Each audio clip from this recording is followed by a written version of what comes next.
Christie, and I'm going to show you yet another workout you can do from home while you're self-isolating, whether you do this on your own or with family members. Okay, with this particular workout, I'm going to use what we call a Dynaband, okay, or resistance tube. You can get these off the internet relatively cheap, between sort of £7 and £15. Okay, so you know, a little investment and it's worth having, and you can still get these ordered to your home during this current crisis.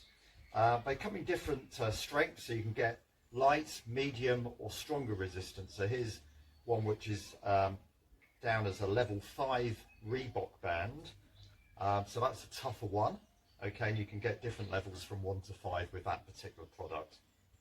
Alright, so we're going to do a workout themed on these resistance tubes, and the good thing about these tubes is you can take them with you wherever you go. So if you're out on your once a day exercise while the crisis is going on, you can take a band with you, wrap them around a fence or a gate and do certain exercises with those, or just stop and admire the scenery and do some of these while you're out and about, obviously at least 2 meters apart from anyone else. Alright, so as with any warm-up, any workout rather, we need to do a nice little routine just to warm you up. So just to start with, simply you can just march on the spot, get the arms going as well, try and keep that going for a good 30 seconds or more, okay, just to start with that. And obviously you can bring your knees up a little bit higher to progress that a little bit more and get more of a march going on. Okay, take your feet nice and wide, and we can do something for a trunk as well, so just work down one side, 5 repetitions. Okay, stretch down, standing tall in between, keeping the core nice and tight, keep the knees soft, and work the other side. So see if you can get your hands to go a little bit further down your leg with each repetition. Okay, you can do a march in place again, or introduce some heel digs. Again, with heel digs, you can always vary it with the arms, so bicep curls, chest press, double arm punch, and take it higher for extra intensity.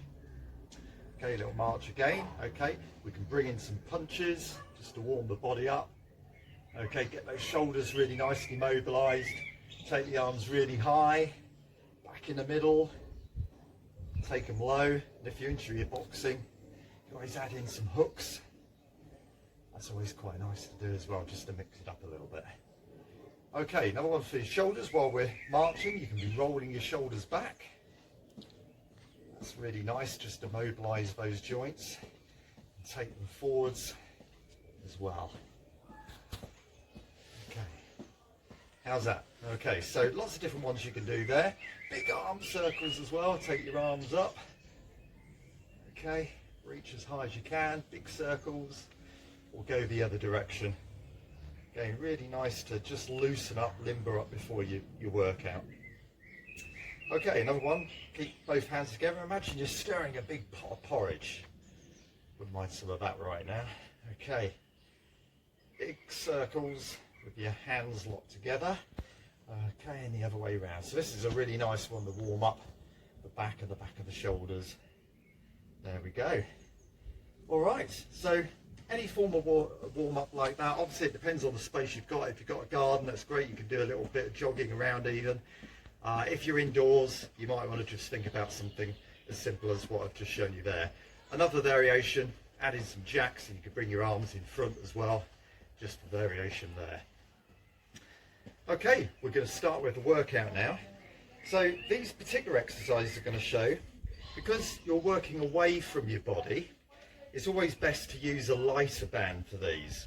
Now with the bands, you can put one foot in, okay, both feet together if you like, and to make it even harder, you place your feet nice and wide, so you're really stretching out the band now. Alright, so if we take our feet back to the middle, either one foot or both feet, first exercise we're going to do is a front raise. So you bring your arms forwards, keeping your elbows soft, so not a locked out arm, and bring your hands up to shoulder height in front of your body.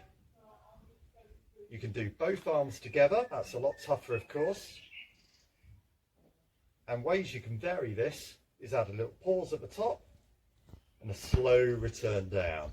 So try and think of a couple of seconds coming up pause, and a few seconds going down, a bit longer on the way down. Okay, so that's a lateral raise, and what you might want to do with all of these exercises is do anything between 10, 15, 20 repetitions with each exercise. And of course you can repeat the exercise 2 or 3 times during the course of a workout, so that extends the length of the workout that you're doing. Okay, another one using this is called a lateral raise. So we've just done the front raise. This is your lateral raise. So this is working the side of your shoulders. Take your arms out to the side. And again, you can vary this by pausing at the top and a slow return.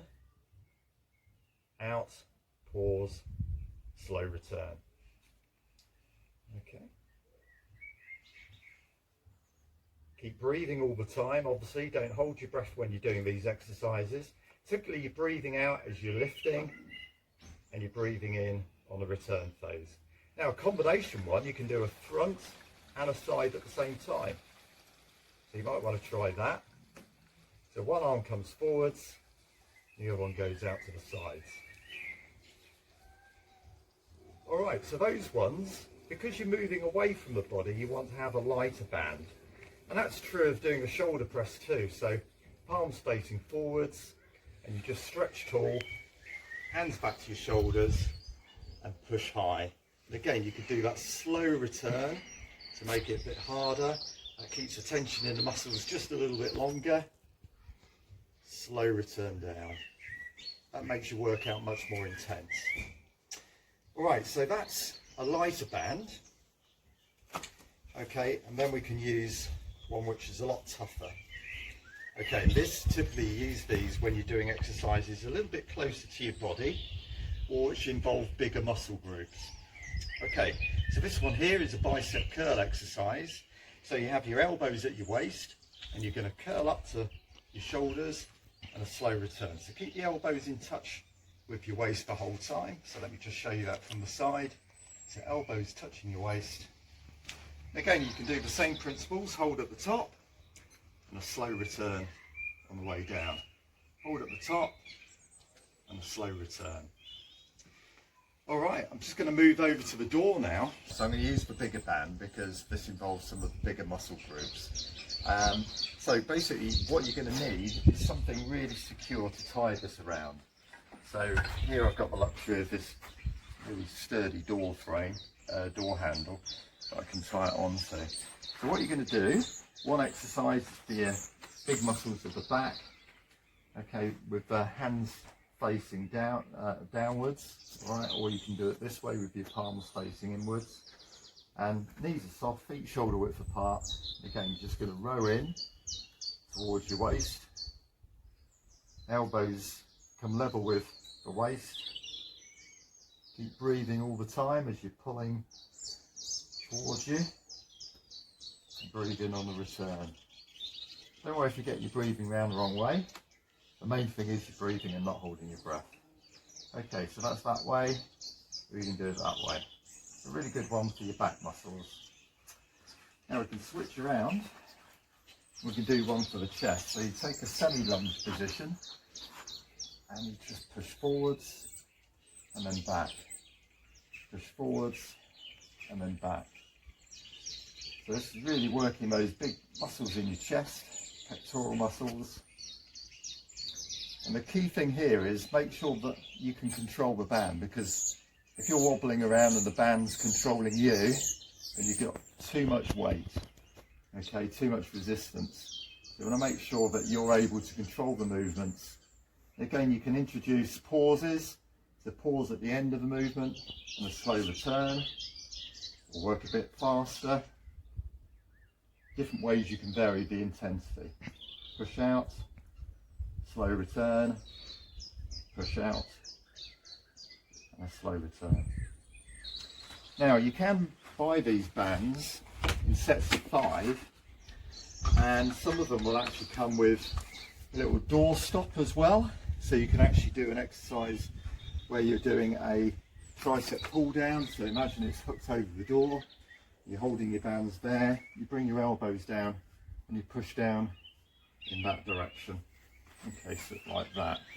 So that's quite useful. And again, if you've got a door hook there, you can do those exercises that I've just shown you, sort of the row down, okay, and a press forwards. Okay, so different ways that you can attach bands to things like door frames. Okay guys, we're going to finish this Dynabands workout with 2 leg exercises. So I've got Scott's going to help me out with these. Okay, so you can see Scott's got his feet just slightly wider than shoulder width apart. Okay, he's got his knees nice and relaxed, and he's going to show you the basic squat using a Dynaband first, and then we're going to just progress it a little bit. So here we go. So Scott starts off with his hands held high, palms facing in front, and then he's going to slowly go down by pushing his bottom out first. You can see bottom goes out first, and he's keeping those knees right over the middle of his feet as he's doing that particular exercise. We'll just do 2 more with that front on view, and then we're going to get Scott to turn sideways so you can see that a little bit more. Notice how he's keeping his head nice and high and his eyes looking upwards. So we get Scott to turn sideways now and show you that side on. So notice with the Dynaband, he's got his feet quite nice and wide. He's really stretching that band, okay? And because you're using these big muscles in your legs, you can take that extra weight through the band. Okay, you can see how Scott's pushing his bottom out first. That helps keep his feet flat on the floor, and his knees are right over the middle of the feet. He's keeping his head looking forwards and slightly upwards throughout. Okay, Scott's going to turn back front on now, and he's going to just add a bit of progression. So just watch what he does with his arms now. It adds in an extra exercise as a combination exercise. So here we go, he does the squats, he's coming up and he's adding in a shoulder press. So the shoulder press we showed you earlier on in the routine, okay, you're now combining with this particular squat. Okay, so again, do 10, 15, 20 repetitions, whatever you think suits you. Now we're just going to finish with a lunge exercise. So this is where you're going to keep your front leg in place all the time and just lower on the back leg. So put the Dynaband under the front foot, okay, and nice spacing of the feet there, and Scott's nice and balanced, okay, and he's going to go down keeping his head up, okay, and he's just lowering his back leg, and he's adding in an exercise. You don't need to do that, but you can do if you like. Add in a frontal raise like we showed you earlier on in the routine. So again, Scott's keeping his knees right over, knee over his foot there. He's lowering his back knee towards the floor, and the heel is up behind. Keeping a nice upright chest, okay, and then he's adding in that particular exercise. So again, you can do that 10, 15, 20 repetitions. And obviously we're not showing you any exercises today in terms of abdominal work, but we'll be showing you some body weight exercises in the next couple of weeks, and you can always integrate or add on at the end of the Dynaband workout some exercises for your core at the end of any workout. Okay, so thanks to Scott, thanks to Ewan for filming, okay, and see you soon.